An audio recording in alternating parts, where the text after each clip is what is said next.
Greetings, friends, and welcome back to the Musings from the Mount podcast, where we explore the intersection of spirituality, psychology, and global consciousness. And I'm your host, Joseph Carenza. This week, Michael Linfield and I are joined by John Battel, founder of Planet432.com. And he's here to share his remarkable journey into the world of healing frequencies. From 432 to 639, John's work is quite literally changing the vibration of our planet. So get ready to tune in and turn on and transform as we dive into the healing power of sound. And if you enjoyed this podcast, please consider going to meditationmount.org and donating. Your donation helps us to bring you this podcast, as well as all the other programs that Mount produces, both today and in the future. We're incredibly grateful and honored by your support. Let's begin our sonic adventure. Back to the podcast.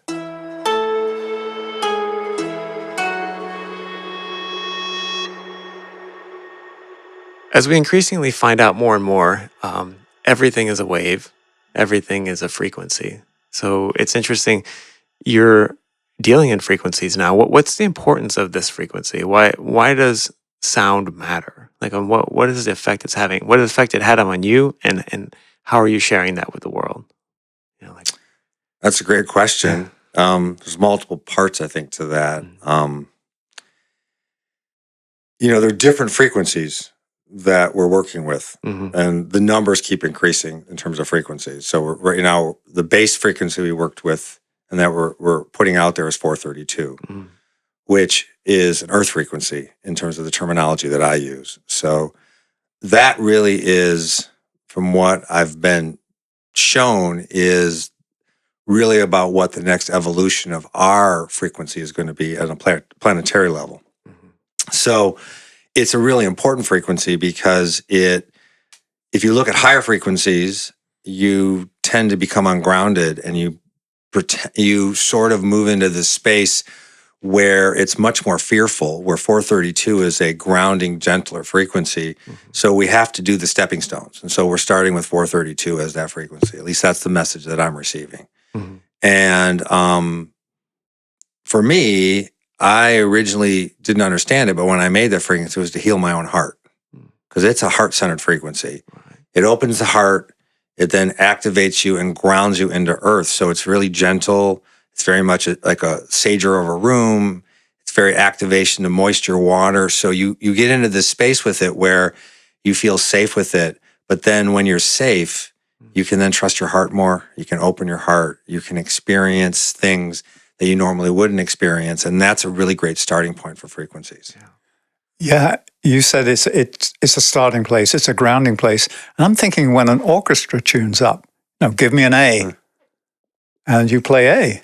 It's normally at 440, which is the frequency. However, you're working on 432. In your mind, what's the difference between the 440 and the 432? There's a lot of debate on this question, and there's a lot of information out there, and you're going to put me in the middle of this heated debate. For me, it's how I experience it in my body. I can't look at it from what a tuning professional does and a non-tuning professional on how they look at all these numbers. 432 was shown to me from my guides as what I needed to heal my heart. So it turns out that that's the A4 tuning note for tuning, either 440 or 432 or whatever you wanted to set as a tuning note. But for me, when you look at that particular note, it activates a purity of essence in me that doesn't happen with a 440 A4. So I feel the difference, and that's me. And I would imagine a lot of people can feel that same way. And when you look at, the original tuning charts of Pythagorean and so forth, there is a methodology around why that note ends up being in his tuning frequency. Also, when you look at those frequencies underwater, and when you put that 432 next to water and you put water under a microscope, it has a very clean sunflower pattern.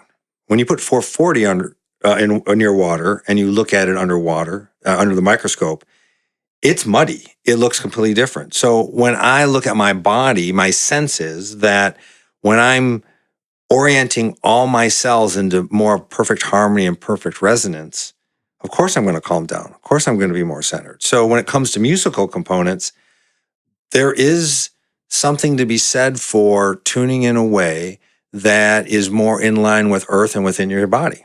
So it makes sense to me that that's something to be considered. I don't know that everybody would experience it, but my sensitivity to frequency allows me to experience it. Yeah, it is about what you feel. And you mentioned Pythagoras, and I was going back to the famous line from the quadrivium is that numbers in time is music and numbers in space is geometry. And the A, if you look at the symbol of the letter A, it's a triangle. Mm-hmm.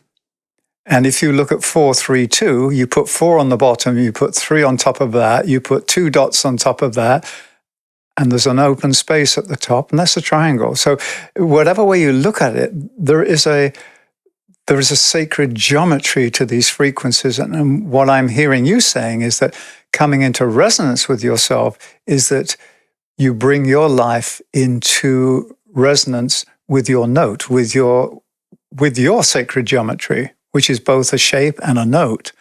And so I'm just fascinated by how you started. Where did this first arrive? Where did you get the call to do this, John? Because you were doing other things before in your life. I was doing a lot of other things in my life. And if I'm honest with myself, I was pretty unfulfilled.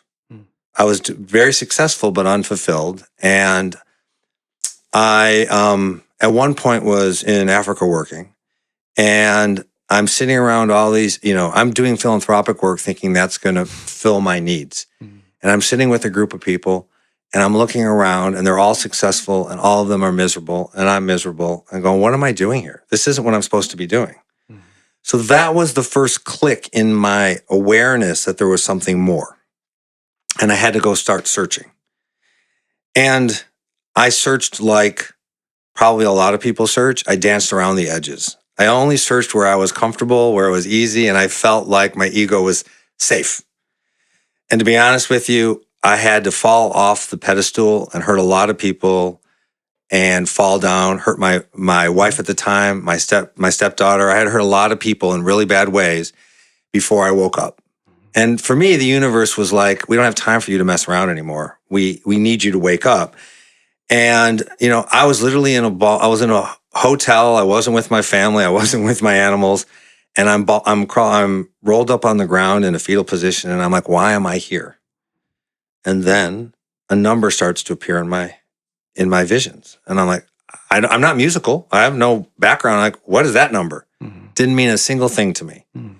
But it wouldn't go away. And then they started to send me images of what they wanted me to make, which was the large totems. And I'm like, well, that's interesting. What's that? Like, what does all these pieces mean? And it was so powerful that I couldn't ignore it. So I started researching it, starting to look at it, and I started to understand what 432 was. I didn't know at the time that I was really building that to heal my own heart. I didn't know at the time, but I started to make these. I started to make something out of this because that's what I'm good at. I'm here to create. I'm inventive. I can build things, so I do. So I started to create this, and I started to share it with people, thinking they're going to think I'm crazy, and they kind of did. But it started to happen where people going, "Can I have one? Can I have one? Can I have one?" And all of a sudden, it became real that, oh no, I'm onto something that people need, and that's kind of really where it started. In that falling from the graces of what the ego had constructed, I needed to break that down to open up a channel and to see what was possible. Oh, beautiful. Lovely story. The fall from grace and then the reclaiming of grace. Ah. Yeah, I had to go look at my deeper shadows that I would have never looked at unless I fell. Well, what is that like now? Like the process of having your heart open, and how do you see the world differently now that this has been healing you? I mean, if people are listening at home, a lot of people that listen to our podcast are on this healing journey or a spiritual journey, and you're getting this work with these frequencies, and how is that changing your heart? How did that change your heart? It's a great question. It's an ongoing journey. Sure. It's never ending. there are two heart frequencies that I work with, 432, and then about a year and a half later, they gifted me 528, which is a different heart frequency. One is Earth, 432, and 528 I call a divinity line. It falls in the solfeggio frequencies. That's a heart opener, but then it moves you up into your pineal and your pituitary. So you have an ungrounding experience, but you have a dimensional shifting experience. So it changes, but they're both heart-centered. I think the single word that describes it is I'm learning compassion. And I didn't really have that. And I still got a lot of work to do on those fronts. I struggle with having compassion for humanity. But I'm learning to understand the reality of this matrix, the world that we live in, people's journeys, the human spirit, the souls, and I'm becoming more compassionate in those areas. And I think that's really, really the key. One more thing, though, is that also compassion for myself. And that really was a big opener, is that really loving myself for who I am and even all the mistakes that I have made and continue to make. Yeah. That's a tough one, isn't it? When you're seeing yourself in that raw form. I think that's one thing about frequency for me that is that's been part of my journey, is that it brings you to a singular point of focus that you can't necessarily ignore. And so you have to understand and embrace what that frequency is doing. And then as you go through the different frequencies, if you do different kinds of healing, when I first got clean, I had incredible difficult times. At first, all I could do was sleep for a couple months, but then I couldn't sleep at all. And I would put on these frequencies, recordings that they had on YouTube.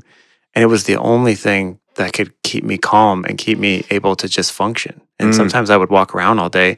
Have my headphones on, taking the bus, and I was just listening to this. And it saved my life in those instances. Yeah.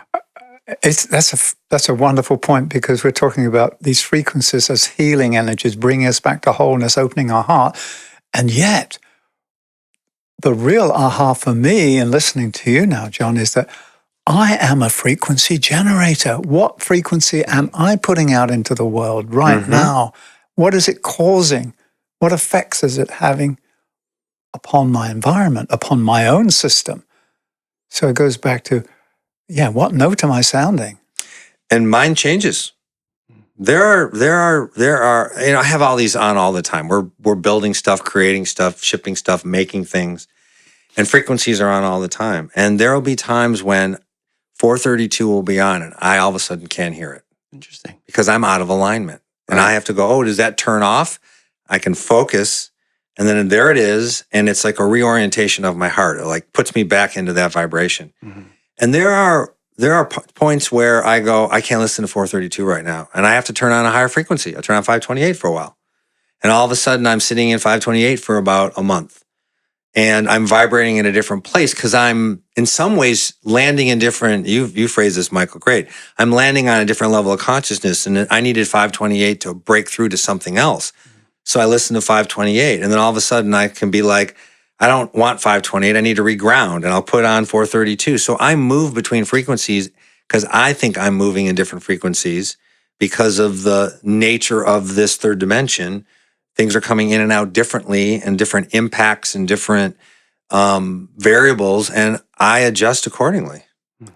Yeah, and I've noticed that, just as you said, there are times in my life where a certain sequence of notes or a certain key is what I need. So whether it's playing the piano or playing guitar, on the piano, I may be playing an E flat for a couple of months, because there's something about what that does to me and how it configures me differently. And then there are other times when I need to break out and be in another key or in a major or minor. And therefore, I realized that what we're responding to in the beginning was the word. And that set in motion this frequency, which has given rise to everything. It's given rise to us, the bodies we inhabit as a consciousness, etc. So what the gift that you bring, as we've experienced it here at the Mount, is being conscious of aligning to the frequency. It's being consciously in resonance with ourselves. And this is, Joe and I can say that we call Meditation Mount a sanctuary for the soul, where you can deepen your resonant relationship with your essential nature, your true note, on your terms. We don't tell you what your note is. You sound your own note. Yeah. But we attempt to create a field of resonance where there isn't dissonance. Mm-hmm. It's open, and therefore your own note is amplified. You can hear it. So, where is your journey taking you now? That's a great question again. Well, I'm very fortunate. I have a particular channel that seems to be somewhat open to spirit and guides, and they are guiding me on this journey of new frequencies and what they're asking for and what they want. It comes and goes as is needed. They're not with me all the time, but when things start to develop, it comes to me. So we're moving into higher frequencies, and that Joey said something a few minutes ago about listening to different frequencies when you were doing your work, and that's a beautiful thing. It was very clear to me from the messaging that the frequencies I create are not electronically created. They're created using crystal. The crystal is alive, and therefore we must take that crystal and then activate and expand it and then give it back to people so that it can have the effect that it's supposed to have. That was very much the part of the message. Now, I associate it with like distilled water versus natural spring water. Frequency, they're both water. But one is, you could drink it and it doesn't really do a lot for you. And then the other one has got all the facets, all the fractals, everything in it that makes it alive, and then it really nourishes your body. And so to me, that's what happens when we use crystal to create a frequency. So to finish the question, you got a question? Well, no, you just prompted me because Rudolf Steiner, once again, another person who understood the deep mysteries of life, the people that followed his teachings in the south of England, in Sussex, they created what were called flow forms. They looked like lily pad leaves, and they would run water down these like a fountain. It went from step to step to step, and that's how you purified water, because it replicated the flow of water down a mountain stream. So it would purify. So, for instance, if you had a dead animal at the top of the mountain, by the time the water had come down, and it went in this circular fashion, it cleaned itself. It took its own shape. Mm-hmm. It had its own shape, its own frequency. So when you were speaking, I realized that the frequency itself is creating new bodies, new forms. It's not a frequency itself is a form. Going back to the quadrivium, the correspondence between the note and the geometric shape. It's absolutely, especially when you're talking about crystals and platonic solids and all that. And so you actually led into the next piece for me, which is what I'm being asked to do. Where this is going is that we are doing some stuff. We're moving in a direction now where we are working in Hong Kong to develop a really powerful chipset that all the chips that are in all the circuit boards that are in our devices we have made, and they run a higher level of sampling rate than what you normally hear on your phone and your computer, because we were trying to capture all the crystal that we can capture. We're trying to capture the experience more fully. Mm-hmm. So I tasked this group to develop a circuit board that not only do we record at 192,000 samples a second, which is really, I think, a limitation of a microphone in a lot of ways, and it pushes us in terms of what we tend to see out there. I know you can double that, but that's the limit that we're working with on that. But we're also then going to play it back at the same level, uncompressed. And we're trying to do that under 5 volts in the palm of your hand. So what we're doing is we're saying, as we move higher in the frequencies, this is the messaging I'm getting, the higher we move in the frequencies, the more pure we need the frequency to have the powerful effect on your body. And as I tell people, you may not hear a difference, but you will feel a difference. And so we're moving into these new dense frequency or dense crystal, super high frequencies that we're moving into. We're going to record them and play them in a much more pure way than we do with 432. Mm-hmm. And 432 is fantastic as an earth frequency in the form that we play it in. But the messaging is clear as we move into these new frequencies that we're going to really start pushing some limits on how where digital and analog try to meet. Mm-hmm.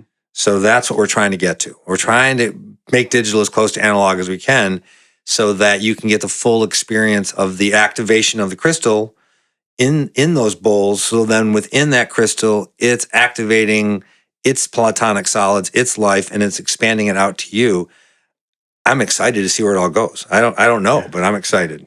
The analog digital crossover is one of my fascinations. Interesting. I mean, I think that's where the magic happens. I mean, it's like we understand that it happens, and we can build technology around it, but there is still a little bit of magic that happens there. The fact that that's really happening, It's totally magic. Yeah. I don't claim to actually understand it. Yeah, it's fascinating. Yeah. So, but on just sticking on the technical side a little bit, can you tell me a little bit about so you get this message 432, this number. What was your research process? Like, how did you go from because not to say it's a little woo, but we deal in woo. It's we're a lot okay. woo.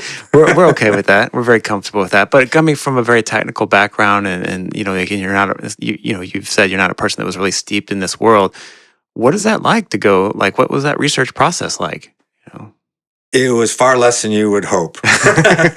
No. So when a message like that comes through, there's sort of a revelation of like, this is not me. And so I can't ignore it. I can't. Yeah. And so the journey for me was this understanding that I must surrender without understanding. Because if I try to understand it, I get caught in my head and I block the flow of the message. So the beauty of my work has been, I typically learn about what I'm doing from other people telling me what it's doing. I create what I create, and then people go, oh, well, you do know that represents a tetrahedron star, and it does this and it does that. I'm like, oh, fascinating. So I learn on the sort of back end of that. Sure.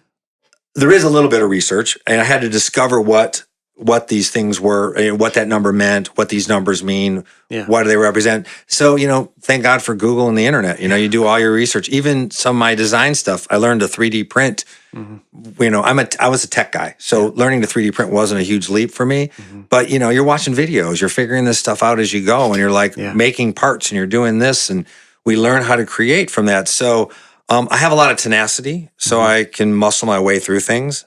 But the biggest thing for me was to not try to overanalyze what was coming through. Yeah.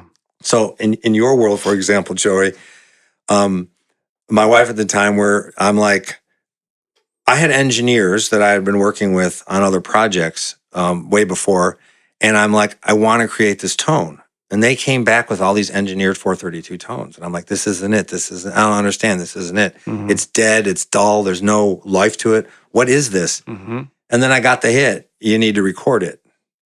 And I'm like, oh. And then I got the picture of the bowl and all that. And so I'm like, okay. So I buy a microphone, get some free software, right? And I'm working the bowl and I'm playing it and I'm learning recording it. And anytime I have a question, I'm like, the word that I needed to research just pops in my head. And I'm like, oh, I need to understand, how to offset that or to change this or do that. And then all of a sudden I'm making this recording and I play it at the time for my wife, and she's like, how did you do that? You know nothing about any of that. And I'm like, it's divine intervention. I just followed the flow. Now I have a much better understanding of all the software and everything, and things have been remastered and learned. Mm-hmm. But at the time, it was this faith that got me through more than the technical know-how. Yeah. Yeah, I find that fascinating and also true. I think it's so interesting how we don't spoiled with Google. We don't necessarily think about it, but it's also our collective consciousness. And it's in the universe, the collective human consciousness tends to be activating you to do this thing that wants to be done in the same way that it activated the people to put those videos on YouTube so that you can see them. So true. So as we see this one seamless connection that, like, I think sometimes it's good to take a step back because we get sort of lulled to sleep a little bit about how amazing it is that we're on this almost like I call it like training wheels to telepathy. We're slowly working our way to being able to to share information seamlessly. But, I find the internet is like our training ground. Oh, I love that analogy. It makes a lot of sense with that. And it's been and a lot of stuff that I've done over the years, using the internet to research and to understand is really powerful. The cool thing is that the messaging I get typically tends to be the word I need to look up, or the words, because I wouldn't even know where to begin. And these words start to come through me. And all of a sudden I'm looking at what I need to find. And I'm like, oh, look at that. There it is. Well, I was gonna say we're steeped in a tradition that the Alice Bailey tradition, and the Translimitation and Trans-Himalayan tradition, and these were concepts that were given, that were transmitted. So that transmission process, what is that like for you when you say you're receiving this information? Is it like are you doing it through meditation, or is it just coming through moments of clarity or quiet, or is just an idea that won't leave you alone? It's multiple. It changes So I'll expand on that. Okay. So typically, my original guides, if I put it in those terms, they were very heart-centered and very, very compassionate. My new guides are more scientific, so they're on my butt to do research much more, right? Right. Because of the new frequencies that we're doing, the pulsing and stuff like that, which we can get into in a little bit. Sure. So originally, an idea would come into me, and once I started working the muscle, I'm like, well, that's not my idea. There's no way I thought of that. And my guides would laugh, because they would say, you really thought that might have been your idea? Like, how can you think that's your idea? And I crack up, and I would be like, and joking with them, I'd be like, well, can I at least have one idea? Can I at least feel important? And so I had the banter and the dialogue around that. And so basically it's a thought that comes in, and if I clear enough space, and it's not even in meditation, it's just in moments, I will get an answer or a vision or a message of what I need. Mine are mostly messages. What you're pointing out, John, is incredibly important, because I believe that everything we do is a multidimensional project. Mm-hmm. We engage with different beings vibrating at different frequencies, who are all part of the same planetary field. Mm-hmm. Therefore, we are in coherent and co-resonant relationship. To think that I was the author, solely the author, i.e. intellectual property rights, is laughable. I'm part of the project. This is my role within the project. Yes. And therefore, the guides aren't some disembodied voices telling me what to do. I'm not channeling. My understanding of how this works is I consciously accept that I'm part of this multidimensional project team. Mm-hmm. And this is our work, and this is my function. This is my part. I've got to bring it through. I've got to deliver the project. Yes, and we had talked about this before offline a while ago, and you had asked me a question: do you think you're doing this alone in terms of the consciousness of somebody on this planet working on it, not from the beings that are supporting it? And my answer was absolutely not. There are hundreds of people working on exactly what I'm working on this planet. It's not going to rely on me, but I do believe indirectly we're all sharing the information that we're creating so that we can birth what needs to be birthed at this time. Because it's the collective human consciousness that is responding one fractal at a time. So it's the fractal called John. Now you're in cooperation with some other human fractals, but you're all part of this multidimensional thing. And the other thing is, when you're talking about crystals, I realize from the Ageless Wisdom teaching perspective, the crystal world is spirit frozen in time and space. It mirrors, so 1 and 7, 7 being the realm of crystals, that mirrors the highest. And therefore you've got if you have these two triangles of ascending and descending, they mirror each other. They mirror each other. Yeah. Now, when they intersect, as Joey and I have explored in other podcasts, they become what we know as the Star of David, or the interlaced triangles of spirit and matter. And when that happens, creation takes place. So for me, the fact that you had to have the sound coming out of crystal is because the crystal is the embodied note of spirit in time, frozen in time and space. Yes. That's how I. That's beautiful. That's how I interpret it for myself for the time being. No, I agree with that 100%. I think that the star tetrahedron is the model that I live by in terms of a lot of that work. And some of the stuff I'm doing now is activating the sun the upper part of the star tetrahedron, the sun part, but it's all coming from the earth. It's coming from the lower tetrahedron. So yeah, it's completely mirroring itself. Well, it's a 3-dimensional Star of David. Absolutely. It's 3 dimensions. Absolutely. Yeah. So, but to finish your question, Joey, sometimes it's dream states. They tend to, and it's a different kind of dream. I don't remember a lot of my dreams, but there are certain dreams that are so vivid and they typically are showing me what they want me to make in the dream. So I wake up, usually complain for a little bit about, I really got to make that, and then I go build it. So it's an interesting combination with those two. And again, it's a very specific channel that's open for me. There's everything else. I don't really have any clair capabilities. Once in a while I might see an aura or something and I go, oh, look at that.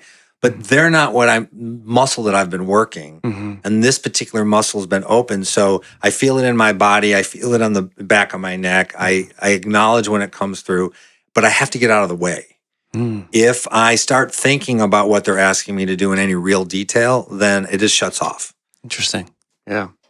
I think it's fantastic too that you were able to answer that call. And I think that's something that's happening all over the planet. People are and it's not the correct way to use the term ego, but because the ego is really something different. But in the colloquial sense, we're setting aside our egos and just doing the job that we're being asked to do. And it's so interesting that you have these skills and you develop these skills and you answered the call and you're actually literally creating a call and response. It's calling you and you're responding with this beautiful sound. Thank you. I feel very fortunate that I'm doing what I'm supposed to be doing. Yeah. I know so many people that are searching right now, and I feel very honored that I've found that. Now, again, I had to go through hell and hurt a lot of people to get there, but I eventually heard the message, and so that's where I get to be now. And then the goal is to help mentor and support other people in their paths and what they're doing. So I want to ask both you and Joey, John, dissonance, resonance. What's the interplay of those in our lives? Yeah. Well, I mean, I can give you plenty of dissonant stories from my life, but what you're just saying, from that dissonance in your life, you were able to create now this resonance. So, and we look at the Star of David, or the Star Tetrahedron and the Merkaba. We also look at the yin and yang symbol, and it's because of, not despite, our dark side, or the difficult things we've been through, the difficult things we've done. It's not despite. It's because we were able to see beyond ourselves, and that dissonant note makes, when the note hits true, it's that much more pure. That's sweeter. You can, in a musical phrase, you can use a dissonant note to kind of shake you and then rattle you, and then when it comes together, on the sweeter, whole note, or on the major note, you feel that great release. So it's the two systems. If you think of electrical system, it's the positive and the negative. You have to have an origin and a destination for the energy to flow. And we live in a world of duality, so you need both those components to. I mean, my shadow and my darks are not going away, but they don't control what they used to control, and there's still power in them for my awareness of them and for my strength to where I want to go to. So it's like you were saying, they're there. I've became a witness of them, and I was able to put them into a form that it can be used for what is good. But they don't necessarily disappear on me. I think that's the key. Something that serves the good of the whole. And the dissonance and the resonance, the destruction and construction, those are the two aspects of life. The Creator is both a destructive force and a constructive force.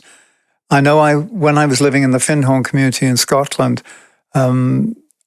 Ogilby Crombie, who was our resident and sort of guardian magician, he was also a musician, and he had us listen to Karl-Heinz Stockhausen, a modern German composer, who used a lot of dissonance.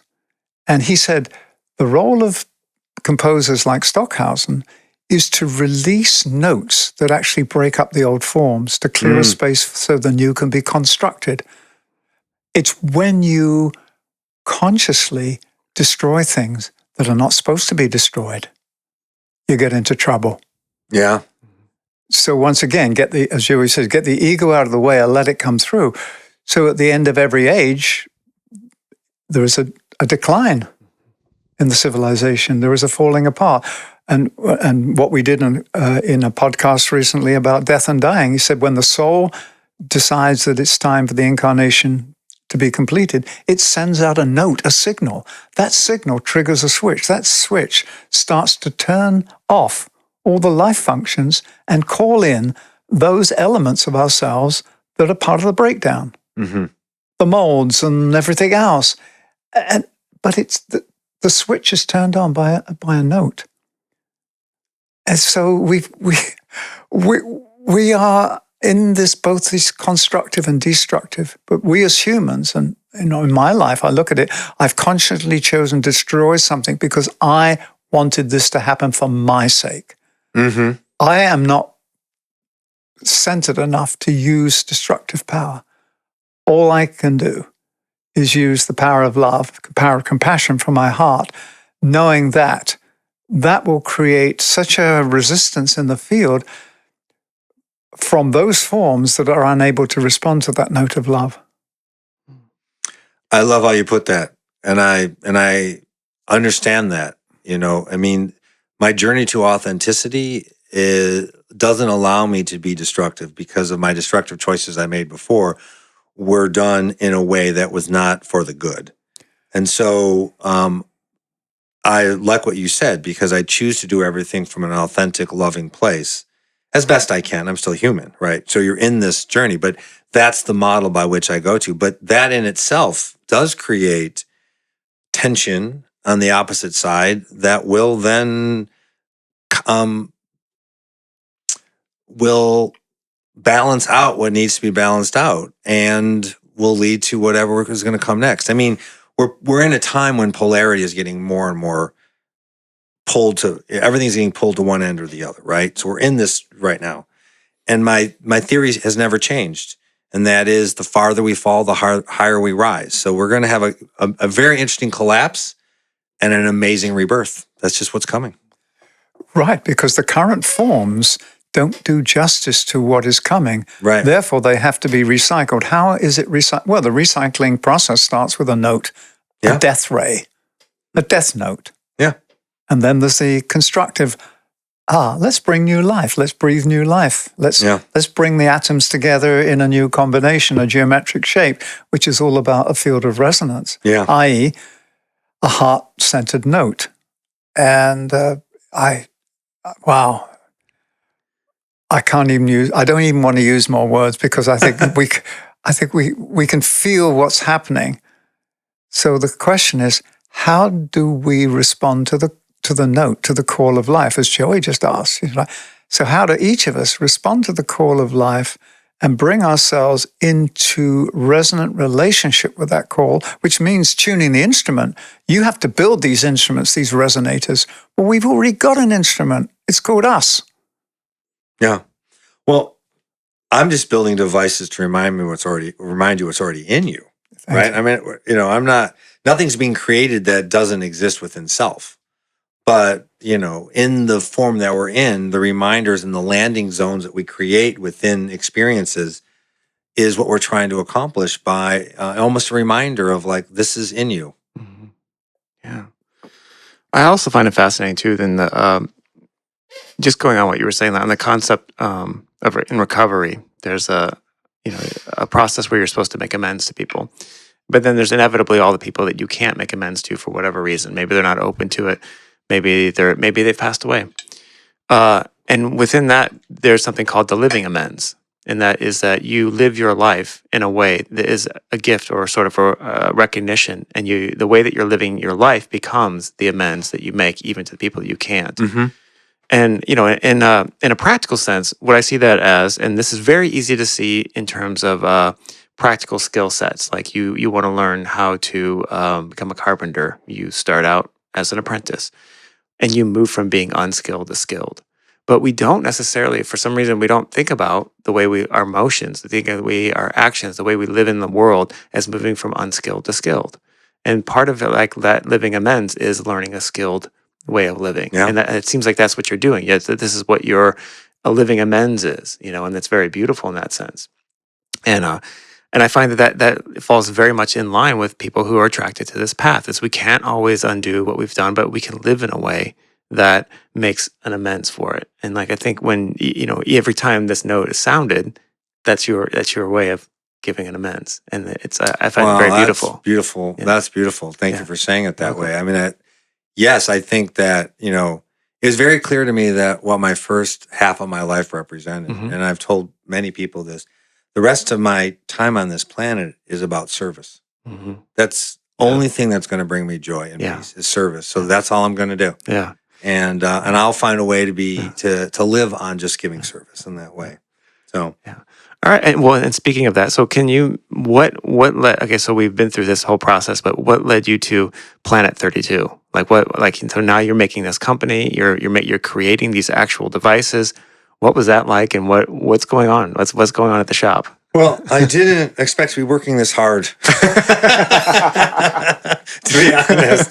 But I do love it. So it is one of my biggest challenges is that I can get completely absorbed into what I do and then not bring balance into my life. And so this is part of the exercise that I'm trying to work through now, which is how do I keep this all in balance? It started, I mentioned it earlier, it started in this whole concept where I started to build these things and people were like, oh, can I have one? Can I have one for my home? Can I have one? And I was like, oh yeah, I can try it. So I just started, 6 years ago, messing around making these things and it just kept growing. It was completely grassroots. It just kept growing and growing. And then I had more ideas and different things. And so I just kept building things. Right. And then people kept taking them and then asking for other things. And eventually it just turned itself into a company that it led to where we are today, which is, putting stuff all over the planet if we can. And because we have for people that don't know, we have a beautiful totem that he built here at the Mount that resonates 432. It does. That is the only frequency that goes into the earth. That's the messaging that I got. I actually did put a 528 for somebody specific into the ground, and then I was told, don't do that again. 432 is the one that goes into the earth. And so it's very, very clear on that. And so originally when I started building things, it was the totem. The totem was what was shown to me. Right. And it's interesting because they are giant didgeridoos. And so my guide, who I knew in life, was amazing musical shaman, healing shaman, sound shaman, passed away. He was killed in Egypt, actually. And he became my initial guide. And of course, it's a didgeridoo because he was a master didgeridoo player. And it just makes me laugh because he was around for 432 and 528. And then he came to me and basically said, you're in the next classroom. And I was a little upset. And he's like, come visit me anytime. But you're over here now. And then I have new guides that are working on these new pulse frequencies that we're doing. So the one thing I want to mention about the ones that go in the earth, this is back to crystals, which is fascinating, which was a learning curve for me, was before the one went into the Mount, there was a giant one that I developed for showing and for testing on my property. And it sits on a giant rose quartz. And it took about 3 days. It did not sound, I'm so tuned to 432 as a frequency. It just didn't sound right. I was a speaker. Is it the audio? Is it the amplifier? Like what's going on? 4th day, sweet nectar just came out of that thing. It just had to activate the crystal clearly, completely. And you sit with that thing and it's like a blanket holding you. It's really spectacular to experience. And so when we put one up at the Mount, you chose a smoky quartz. And that's a beautiful crystal. We put that in the ground, and I didn't realize, same note, same audio, same everything. It's different. Yeah. The feeling is different. It's crisp, it's clean, it's like cuts into you in a beautiful way. Not a new, but I realize how powerful the crystal component is that it activates. Well, and smoky quartz is purportedly a crystal that clears and filters negativity, transmutes. So it does have an effect. I want to just go back to something that Joey said about living amends, because I think what these totems that you're building and these units bring us into resonance so that our life can be this living amends. I was thinking, Joey, of the Day of Atonement. We talk about atonement. Then you move that to at-one-ment, but it's also based on the tone. Yeah. So I think this living amends is the new form of atonement, which became very crystallized in its own way, as beating yourself up, rather than really loving self and others. Interesting choice of words, crystallized. Yeah. Well, absolutely. And if you think of, and this is kind of the lineage we have, is that we are one system. So if you are beating yourself up, you are not actually helping. You are not, if you're punishing yourself, you're not actually helping the one self heal.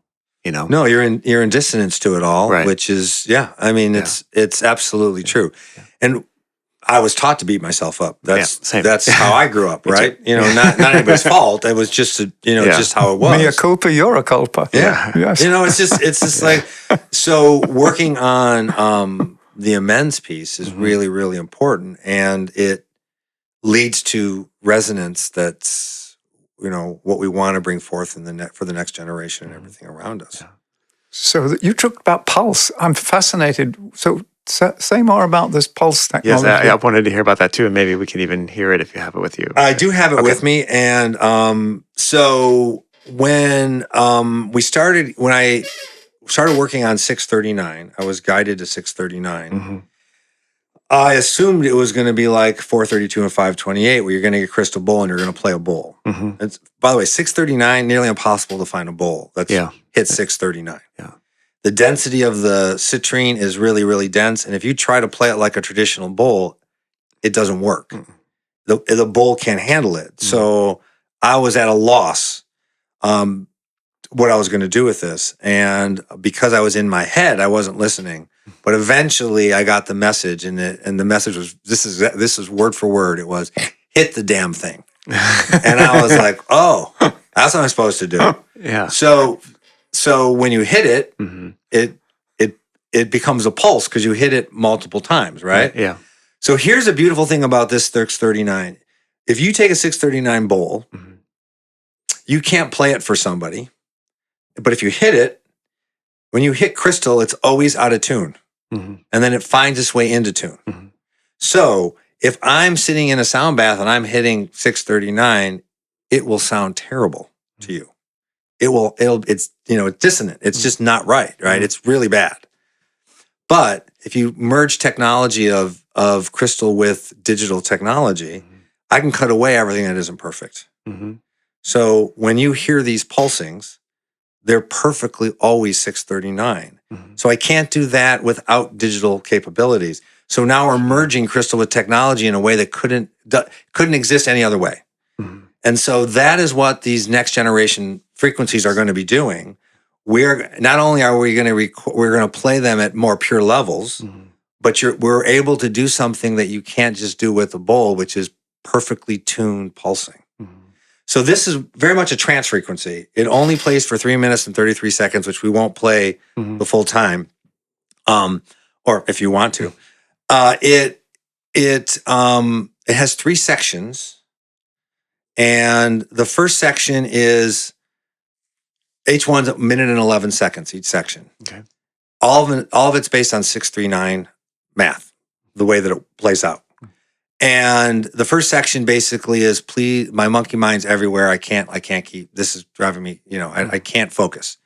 The second section, you're starting to drop in and you're going, oh my God, okay, when is this going to end? But you're calming down. And when you get to the last section, I swear to you, you'll go, please don't turn it off.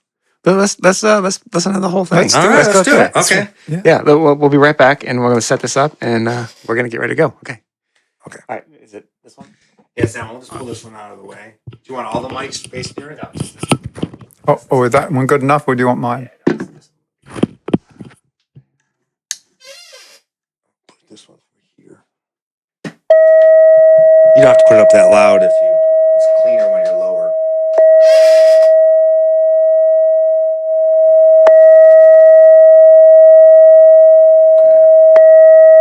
All right. If I turn it off, will it start over? Yeah. Okay. So I'm gonna turn it off and then turn it back on again.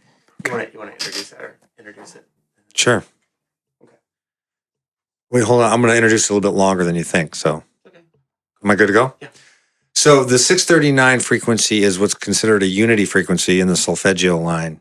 So, it's all about this experience of connecting us as oneness. So, it's the upper tetrahedron of the star tetrahedron that activates from the heart. And as you sit with it, it moves you above your head to the top of the triangle. And when you're at the top of the triangle, it then looks to connect with anything that is similar or the same. So people that see aura and light sit with this and watch it connect to earth, trees, everything around it as it activates you into that field. So it's an interesting experience.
How you feeling?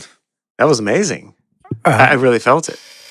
The word that came to me, the feeling was, I am cohering. Ah. I mean, I just got this vision of a bunch of people sitting in a circle around it, tuning in together, and it was very powerful. I mean, like it's like I could see us how we are mostly water, we're all waves, all this.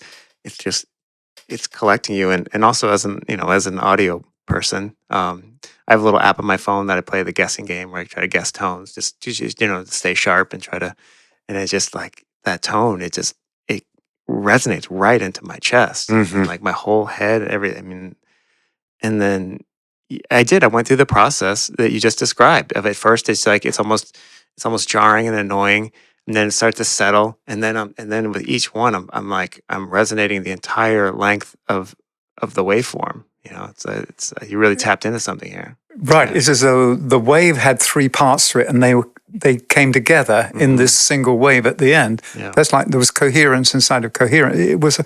I was hearing it together with you, so I was cohering the coherence. Yeah, in group. It is very, very powerful. My experience been with it, but I've also had people send me just amazing stories of clearing of old traumas. It's just everybody's different. Everybody needs a different frequency, like we talked about in the beginning.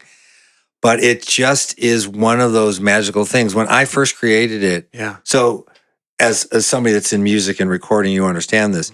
That is one perfect note repeated. That's not me hitting it every time. It's always 3.69 seconds apart, except at the minute 11 mark and the 2:22 mark. It's longer to break you into the next section. Yeah. And so that's it. So it's perfectly just rhythmic. And when I first recorded it, it was so rhythmic that I fall asleep. It was it tranced me too much. Gotcha. So I then had to work to back out and make it variable enough with tone, with volume, which is actually just taking not actual volume, but taking a different slice of the curve of the hit. And so that's what the variances that become and where they're located is enough to keep you from falling into a trance. I think in the future they're going to look back on all this and be like, this is when they were discovering this is how you cure everything. This is how you use sound and frequency to cure cancer, to cure everything. And they're going to be, look, they were just flirting on the edge of it. We're just starting to get it. Yeah. A few weeks ago, in a podcast, Joey and I were looking at one of the predictions made in the 1930s about three discoveries. One was the release of atomic energy. The other was the healing of light and color. And the other was the science of sound. And the first and the third were connected. So the release of atomic energy has to do with understanding the science of sound. And listening to this pulsed experience now, it's bringing my atoms into alignment, coherence, whatever the word is, but it's like my system is feeling more whole than it did before I started to listen to that.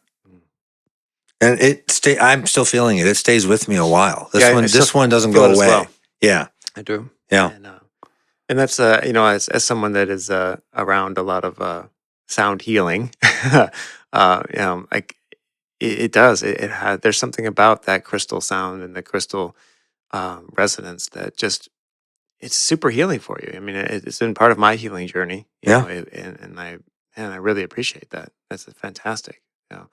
I do have to say though, Kelly asked me to ask you, she wants you to make some more low sounds. I know she's been giving you that. She asked me that once before, and my answer is the same. When I'm guided to, I will. Yeah. I mean, that's really what it comes down to, is that I don't pick the next number. You don't take requests.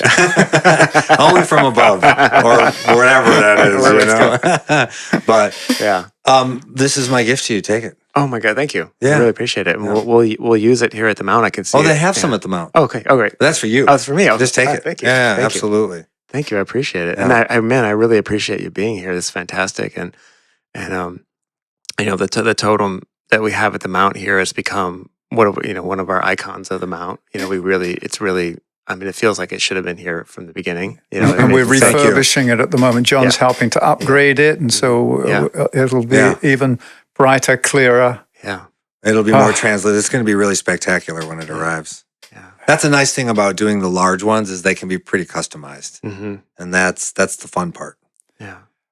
What I'm leaving this time together with is this sense of how does Michael become this frequency generator, resonator for good? Mm-hmm. What does it mean? It goes back to living amends. Mm-hmm. Yeah. Yeah, because I feel like that's what we've really been doing here. Without getting too much into the dogma or wrapped up in that kind of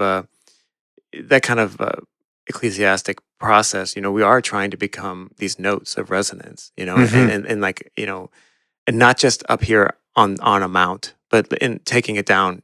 And that's part of the process of this podcast. Is like how can we sound this note so that as many people hear it as possible. That's, we're not following the old ways of living in a cave and going off in a spiritual journey. We have to be able to live it in the world. I agree. So it's a time where that is required. Mm-hmm. And, it comes to me, if I'm going to live the note, I have to keep practicing self-compassion. Don't beat myself up when I am not perfectly aligned, but recognize it. The more I recognize it, the sooner I recognize it, the more I get back into my authentic line, Mm-hmm. the bigger gift I can bring forward. Wow, thank you. This has been a gift, and your Thank you. And your building of the heart totem at the mount is a gift, as Joey says, to the mount, and the upgraded one will be just wonderful because we call Meditation Mount a sanctuary for the soul. It's a field of resonance where we invite people to come and deepen their relationship, their resonant relationship with their own inner note, as we said earlier.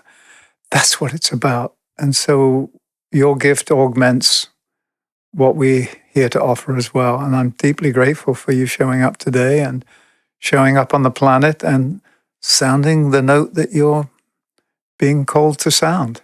Thank you very much. And it's been a gift to get to know everybody at the Mount. It really has. It's so fortunate that I live in a town where the Mount is. Yeah. Right? I mean, it's just spectacular. I don't think it's an accident that we're all here at this moment. So. No, that part's true too. Absolutely. Yeah. All right. Thank you. And for anyone interested, please check out for planet432.com and check out John's work. And we'll see you guys all next week. All right. Thank Thanks, you. guys. Thank you.